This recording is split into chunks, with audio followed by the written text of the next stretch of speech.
자, 시편 23편 1절에서 6절까지의 말씀을 우리가 한 절 한 절 살펴보았습니다. 이제 오늘은 6절입니다. 시의 결론 부분에 이르게 되었습니다. 결론 부분에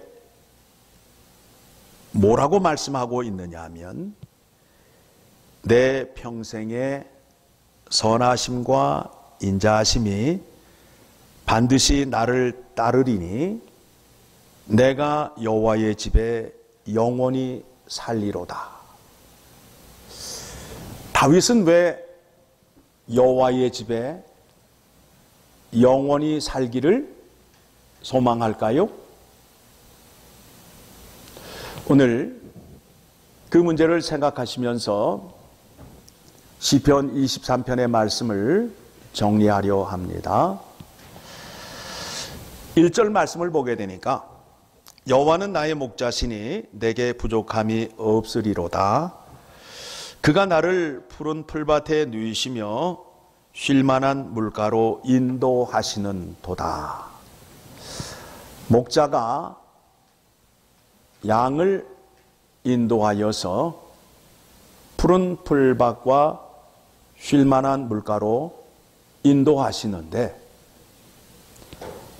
다윗에게는 누가 나 마음과 나의 영혼을 푸른 풀밭과 쉴만한 물가로 인도하는가에 대한 답을 얻기 위해서 말씀이 이어지다가 이제 그것을 알고 6절에 가서 결론을 얻게 됩니다. 시편 23편의 저자는 누구죠? 다윗입니다. 우리가 잘 알고 있는 대로 그는 능력의 용사예요. 그와 싸워서 이긴 용사가 없어요. 전쟁에 나가기만 하면 승리를 했던 용사예요. 골리앗도 쓰러뜨렸던 자입니다. 또 이스라엘의 가장 위대한 왕입니다. 부러운 것을 다 해본 자입니다. 그런데 다윗에게 무엇이 문제라고요? 그의 몸과 마음이 평안과 안식을 얻지 못하고 있어요. 이 땅에 사는 사람들 가운데에 부자 사람들이 많잖아요. 그런데 그 사람들이 집을 질 때에 담벼락을 낮게 합니까? 높게 합니까? 왜 높게 합니까? 불안하니까. 누군가가 내 집에 들어와서 나의 것을 빼앗아 갈까봐 하는 마음에 불안이 생김으로 인하여 담벼락을 높이 쌓고 그 위에다가 또 뭘 해요? 철조망을 두르고 전기를 흐르게 하고 하잖아요. 왜 그래요?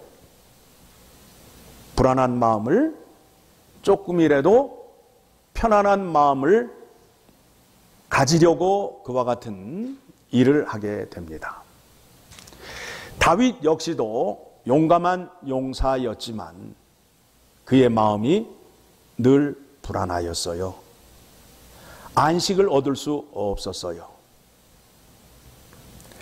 그 문제에 대해서 시편 84편 1절 말씀부터 4절 말씀까지 보게 되면 쉽게 답을 얻을 수 있게 됩니다.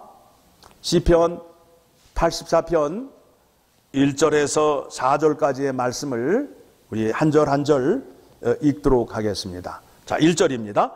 만군의 여호와여, 주의 장막이 어찌 그리 사랑스러운지요.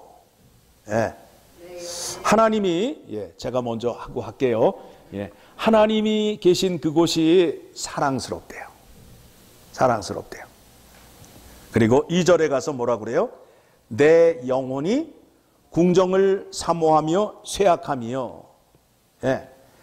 지금 다윗이 하나님의 성전을 바라보면서 몸이 쇠약해졌대요. 지금 다윗은 하나님 전에 나아갈 수 있는 상태예요? 없는 상태예요? 없는 상태에 있습니다. 그곳에 나아가기만 하면 내가 평강과 안식을 얻을 수 있는데 지금 다윗은 전쟁 중에 있는 거예요. 쫓기는 가운데 있는 거예요. 전쟁은 장난이 아니죠? 전쟁은 어떤 것입니까? 생명을 담보로 하고 싸우는 것도 아니에요. 그래서 내 마음과 육체가 살아계시는 하나님께 부르짖나이다. 3절 같이 읽겠습니다. 나의 왕, 나의 하나님, 만군의 여호와여, 주의 제단에서 참새도 제집을 얻고 제비도 새끼 둘 보금자리를 얻었나이다. 성경에서 살아있는 생물체 가운데에 가장 작은 것을 표현할 때 뭘 표현한다고요? 참새. 오늘 이제 참새 얘기가 몇 군데 더 나옵니다. 참새 얘기가 더 나옵니다. 참새 그러니까 옛날 포장마차에서 먹던 참새 생각도 나고 또 참새 시리즈 얘기도 나고 그러는데 성경에도 참새 얘기가 나옵니다. 자, 주의 제단에서는 가장 작은 생물체라도 뭘 얻는다고요? 집을 얻음으로 인하여 평강과 안식을 얻는다는 거예요. 여러분들 여행 다녀보셨지요? 여행을 가게 되면 너무 좋잖아요. 그렇죠? 좋은 곳에 가서 좋은 곳 보고 좋은 것 먹고 재미있게 즐기다가 러게지 들고 집에 들어오면서 뭐라 그래요? 내 집이 제일 좋다라는 말 하잖아요. 왜 그래요? 내 집은 편하니까. 그러면서 제비도 새끼둘 보금자리를 얻었나이다. 제비는 텃새예요, 철새예요? 텃새와 철새를 구분하셔야 되는데 텃새는 눌러 사는 새고 철새는 왔다 갔다 하는 새란 말이에요. 제비는 왔다 갔다 하는 새인데 왔다 갔다 하는 사람도 주의 제단에 들어오게 되면 안식과 평안을 얻는다는 거예요. 그래서 4절에 가서 같이 읽습니다. 주의 집에 사는 자들은 복이 있나니 그들이 항상 주를 찬송하리이다. 셀라를 하셔야지. 셀라는 어떻게 하셔야 된다고요? 주의 집에 사는 자들은 복이 있나니 그들이 항상 주를 찬송하리이다. 쉰 다음에 셀라라는 거예요. 왜냐하면 그렇게 받았던 복을 생각하면서 감사한 마음으로 셀라 하는 거예요. 그러니까 셀라는 아무나 하는 게 아니라 받아서 기억하는 자만이 셀라를 할 수 있는 거예요. 주의 집에 사는 자들은 복이 있다는 거예요. 주님께서 베풀어 주시는 평강과 안식이 있음으로 인하여 그들은 항상 주님을 찬송할 수밖에 없다라는 것을 말씀하고 있습니다. 자, 그렇다면 이와 같은 은혜를 다윗에게만 약속하였을까요? 우리에게도 약속했을까요? 우리에게도 약속하였습니다. 그 말씀이 어디에 나오느냐 하면 마태복음 10장 28절에서 31절까지의 말씀에 나옵니다. 하나님께서도 우리에게 그와 같은 복을 허락해 주셨어요. 같이 읽습니다. 몸은 죽여도 영혼은 능히 죽이지 못하는 자들을 두려워하지 말고 오직 몸과 영혼을 능히 지옥에 멸하실 수 있는 이를 두려워하라. 세상은 우리의 육체만 죽일 수 있어요. 그런데 하나님은 우리의 육체와 영혼을 다 죽이실 수 있는 멸하실 수 있는 분이라 말씀하고 있어요. 29절입니다. 참새 2마리가 한 아사리온에 팔리지 않느냐? 그러나 너희 아버지께서 허락하지 아니하시면 그 하나도 땅에 떨어지지 아니하리라. 그러니까 하나님께서 작은 생물체 참새까지도 주관하고 계신다. 하물며 우리는 뭐가 되는 거예요? 하나님의 자녀가 되잖아요. 하나님 나라 백성이 되잖아요. 참새까지 주관해 주시는 분께서 하나님의 자녀들을 살피실까요? 살피지 않으실까요? 살피신다는 말씀이에요. 그래서 30절에 가서는 더 우리에 대한 관심과 우리를 어떻게 지켜보고 계시는지 하나님께서 우리를 바라보시는 장면을 말씀하고 있어요. 같이 읽습니다. 너희에게는 머리털까지 다 세신 바 되었나니. 하나님이 우리의 머리털까지 다 세고 계신다는 거예요. 여러분, 여러분의 머리카락이 몇 개예요? 세 보셨어요? 그런데 하나님은 알고 계신다는 거 아니에요. 내가 모르는 것까지 하나님은 알고 계신다. 그렇죠? 내 머리카락이 몇 개 있는지 나는 안다, 모른다? 모른다. 그러니까 나에 대해서 내가 더 잘 알아요? 하나님이 더 잘 알아요? 예, 이 말씀이 증거하는 거예요. 내가 모르는 것까지 하나님이 나를 알고 계신다고요. 그래서 31절 같이 읽습니다. 두려워하지 말라. 너희는 많은 참새보다 귀하니라. 그러니까 무슨 얘기예요? 주의 재단에서는 참새도 보금자리를 얻는다라고 말씀했잖아요. 제 집을 얻는다고 말씀하셨잖아요. 그러면 우리에게 안식처를 주신다, 안 주신다? 주신다, 이거예요.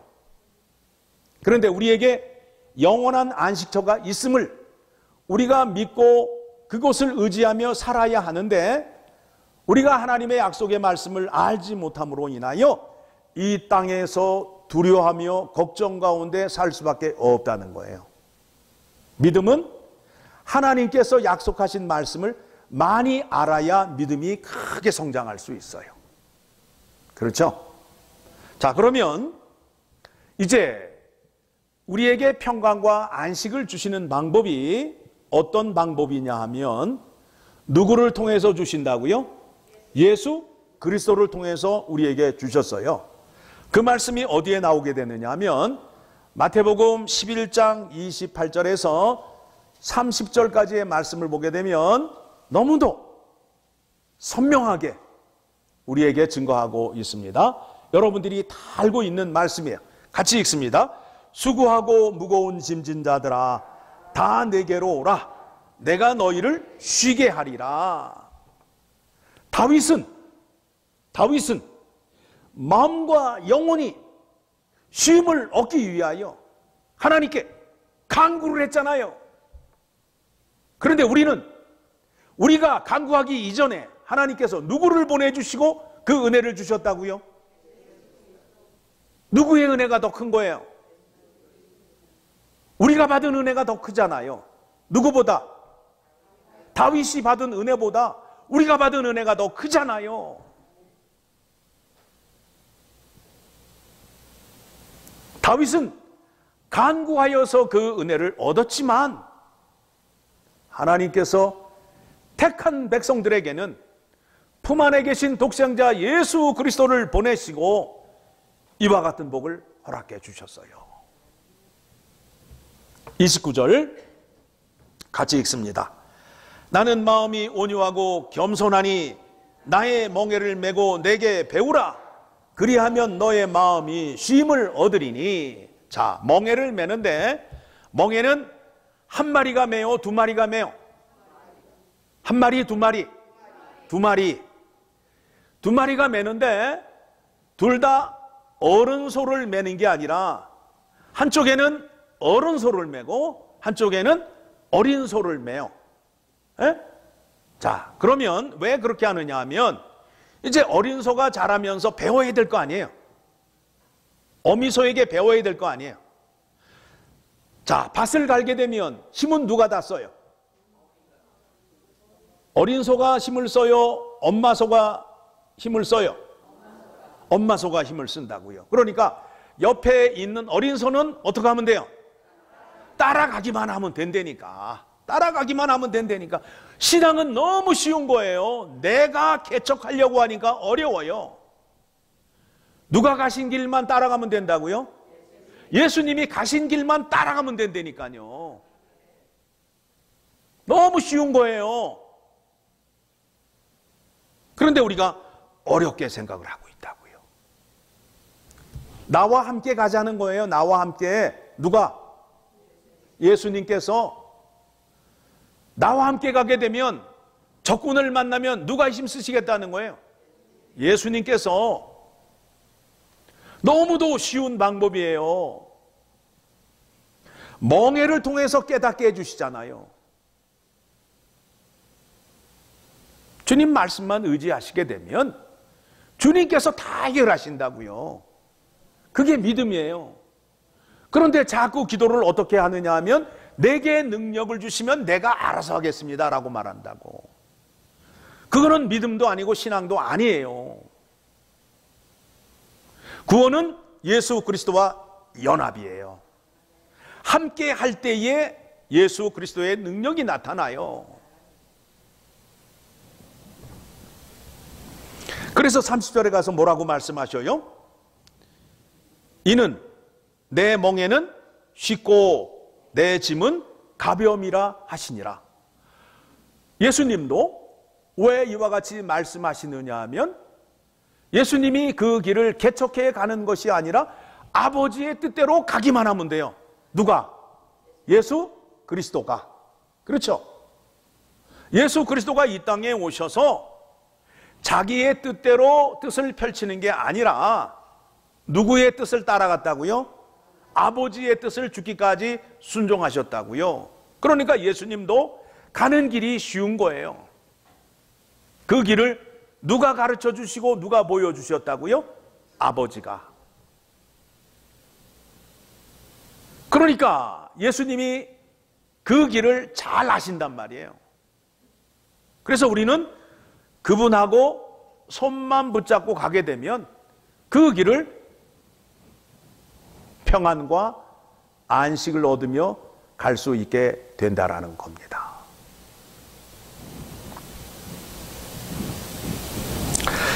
예수 그리스도께서 요한복음 14장 6절에서 이와 같이 말씀하십니다.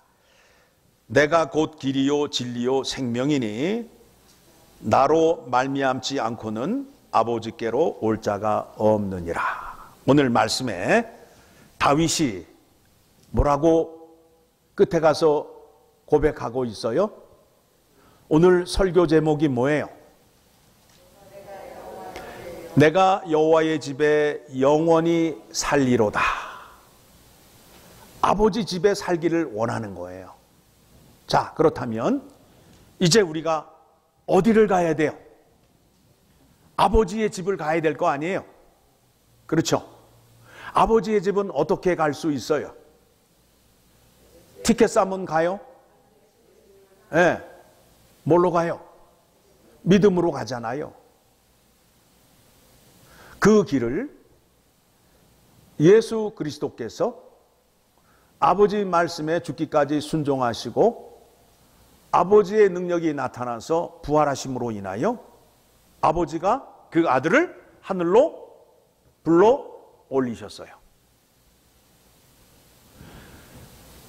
하늘 가는 길을 누가 열어놨어요? 예수 그리스도가 열어놓으신 거예요. 그게 바로 십자가의 죽음과 부활을 통하여 하늘 가는 길이 열렸어요. 그 길을 누가 가셨다고요? 예수 그리스도가 가셨다고요. 그러니까 아버지의 집을 가기 위해서는 누가 가셨던 길을 따라가면 돼요? 예수 그리스도가 가신 길을 따라가면 된다는 아주 간단한 논리가 성립이 되는 거예요. 예수님께서 제자들에게 부탁하시며 하시는 말씀이 무슨 말씀이냐 하면 내가 먼저 가서 너희의 거처를 준비하리라, 예비하리라 말씀하셨어요. 그 얘기는 뭐예요? 내가 먼저 가서 아버지 집에서 너희가 살 집을 만들어 놓을 테니까 너희도 올라와라. 그런데 그 올라가는 길이 내가 개척해서 올라가는 것이 아니라 예수님께서 가셨던 그 길을 따라가게 되면 아버지 집에 올라가게 된다라는 겁니다. 그러면 아버지 집에 가게 되면 아버지 집에는 평안과 안식이 있는 곳임으로 인하여 내가 걱정이나 염려나 근심이 있다 없다? 없다가 되는 거예요. 없다가 되는 거예요. 자, 그렇다면 자, 천국에 올라가야만 그와 같은 은혜가 있는 것일까요? 아니면 지금 이 땅에서도 그 은혜를 주실까요? 어디를 통해서? 교회를 통해서. 교회를 통해서 하나님께서 평강과 안식을 여러분에게 허락해 주시는 거예요.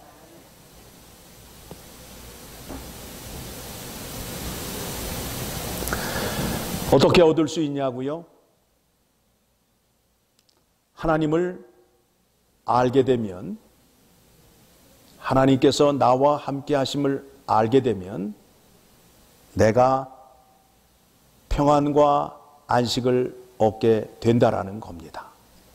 그것은 내가 만드는 것이 아니라 6절에 나와 있는 말씀처럼 뭐라고 말씀하시죠? 내 평생의 선하심과 인자하심이, 하나님께서 그 은혜를 베풀어 주셔야 돼요. 선하심과 인자하심이 임하여야 내가 이 땅에 살면서 평강과 안식을 얻을 수 있어요. 이 흔들리는 세상 속에서 한치 앞도 내다보지 못하잖아요. 무슨 일이 일어날지, 내일이 어떻게 될지 아무도 몰라요. 아무도 몰라요. 2020년이 이렇게 고통스러울지 누가 예상을 했어요? 누가 예상을 했어요? 아무도 예상한 사람 없다고요. 우리가 고통 가운데 살잖아요. 여러분에게 질문을 드립니다. 다윗이 시편 23편을 지을 때의 상황과 우리들이 지금 살고 있는 이 상황과 어떤 상황이 더 극심한 고통과 고난 가운데 있어요? 그때예요? 지금이에요? 예? 어느 때예요? 우리 입장에서 볼 때는 지금이에요. 예. 그러니까 사람은 감정은 늘 주관적이에요. 내 중심적이에요. 예. 감기 3일 앓았는데 뭐라 그래요? 죽다가 살아났다는 거야. 나처럼 아파본 사람 있으면 나아보라는 거 아니에요? 며칠 앓고, 예, 이거 번데기 앞에 주름 잡는 거지. 감정은 늘 주관적이기 때문에 그래요. 그래서 우리에게 성경의 말씀을 주는 이유가 그래요. 이 땅에 살면서 극심한 고통과 고난을 겪은 사람이 누구라고요? 다윗이에요. 다윗이에요. 다윗의 삶을 보게 되면 정말 심각해요. 다윗처럼 살고 싶으세요? 다윗 왕의 자리에 올라갔을 때 행복했을 것 같아요? 아니에요. 정말 사랑 가운데에 극심한 고통 가운데 살았던 사람이 누구냐면 다윗이에요. 그러면 다윗을 왜 소개하느냐? 하나님의 은혜가 임함으로 인하여 그가 고통 가운데에서도 누구를 찬양하였다? 하나님을 찬양하였다. 그러니까 우리가 지금 현재 당하고 있는 고통과 고난은 다윗에게 비교하면 애들 말로 뭐예요? 애들이 잘 쓰는 말 있잖아요. 옛날에 노실 때 쓰던 말 있잖아요. 예.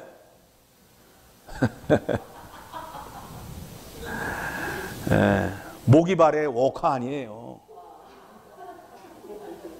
에? 비교를 할 수 없는 거예요. 비교할 수 없는 거예요. 오늘 여러분이 아셔야 될 게 뭐냐면 다윗이 당한 그 고통의 순간, 고통의 시기가 말로 표현이 안 되는데 누구의 은혜가 나타났다고요? 하나님의 은혜가 나타나서 다윗이 누구를 찬양했다고요? 하나님이. 우리의 고통과 고난은 다윗에게 비교하면 아무것도 아니에요. 그런데 우리가 생각하기는 어떻게 생각을 하고 있어요? 내가 당하는 고통이 다윗보다 훨씬 더 심각하고 더 무서운 상황 속에 살고 있다라고 생각을 해요. 아니에요.